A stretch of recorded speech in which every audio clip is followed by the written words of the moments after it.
भारतवर्ष के पूर्व राष्ट्रपति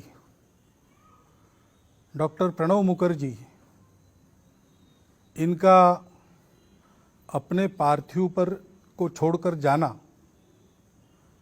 उनके संपर्क में आए हम सभी संघ के स्वयंसेवकों के लिए एक बहुत बड़ी कमी का सामना करने की घड़ी है। जब वो राष्ट्रपति थे तब 2 बार और उसके बाद भी 3-4 बार मैं उनको मिला हूँ।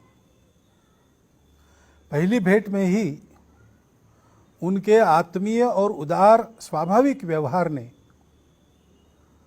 मुझे ये भुला दिया कि मैं भारत के राष्ट्रपति से बात कर रहा हूँ। मुझे ऐसा लगा कि मैं अपने घर के किसी बुजुर्ग से बात कर रहा हूँ। और ये उनका व्यवहार सदा सर्वदा सर्वत्र जितना मैंने देखा सबके साथ देखा। यहाँ वो संघ के वर्ग को देखने के लिए आए थे और भी 10-12 अतिथि थे। उनके साथ उनके परिचय का कार्यक्रम था तो सब आकर बैठ गए। प्रणोदा भी आकर वहाँ बैठ गए और कार्यक्रम का संचालन करने वाले खड़े होकर अब शुरू होने ही वाले थे प्रस्तावना करने के लिए।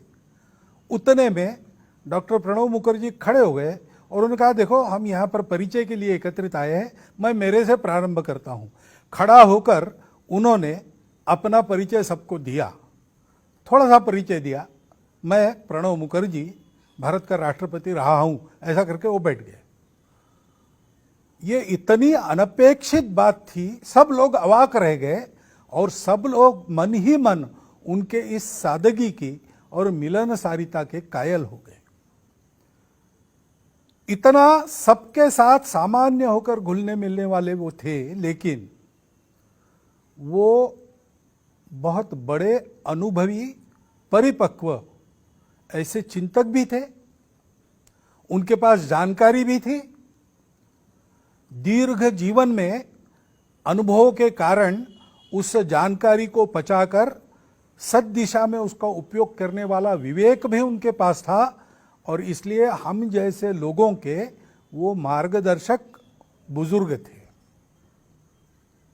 उनके साथ बैठे, जितना देर बैठेंगे लगता था और बैठे, वो और बोले। हम अपने आप अपने में अपने व्यक्तित्व को समृद्ध होता उनके सानिध्य में अनुभव करते थे। लंबा राजनीतिक जीवन, कुशल राजनीतिज्ञ का बहुत सफल जीवन उनका रहा। सब प्रकार की चालें भी वो जानते थे, परंतु इस राजनीति के ऊपर उठकर देश हित में सबको अपना मानकर चलने की और राजनीतिक मतभेदों के बावजूद सबको अपना बनाने की उनकी वृत्ति, ये सदैव उनके व्यवहार में हमने देखी है। हमने एक विद्वान को खोया है, देश हित के लिए सदैव चिंतित रहने वाले एक देशभक्त को खोया है।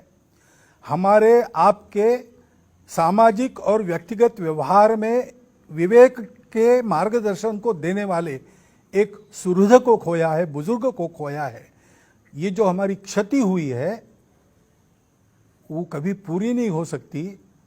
मेरे जैसे कई लोगों के जीवन में प्रणोदा बहुत थोड़े समय के लिए आए, परंतु वो सदैव याद रहेंगे। सदैव लगेगा कि उनका होना हमारे लिए कितना आवश्यक था। नियति की इच्छा है, उसको हम कुछ कर नहीं सकते। उनके परिवारजनों के शोक में हम सब समान संवेदना रखते हुए सहभागी हो रहे हैं और उनके आत्मा की सद्गति के लिए ईश्वर चरण में प्रार्थना कर रहे हैं।